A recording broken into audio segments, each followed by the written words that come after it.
Kaip diena, taip naujiena. Skambina klientas, sako, sveikas, ką tik sugedo automobilis bevažiuojant, gal gali padėti, patarti, ką daryti. Sakau, gerai, pasakokit, kas buvo. Važiuojant, sako, pradėjo daužyti kažkas.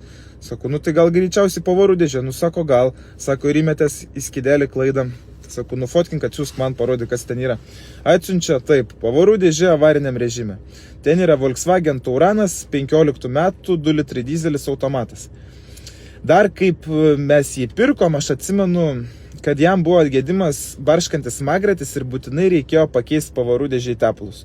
Galvoju, dar pasitikslinsiu, atsiversiu ataskaitą patikros. Taip, parašyta barškas smagratis, reikia keisti pavarų dėžėj alyvą. Skambinu jam, sakau, o pakeitė smagratį ir pavarų dėžėj tepalus. O, blemba, tiksliai, sako, pamiršau. Tai pravažiavo metus 3 kokius mėnesius ir užkalė pavarų dėžę. Tada būtų išleidęs remontą 600 eurų kokius, o dabar išleis 1500, 2000 tame tarpe. Priklausomai, kas ten sugeda tai pavarų dėžiai ir kaip išeis suremontuoti.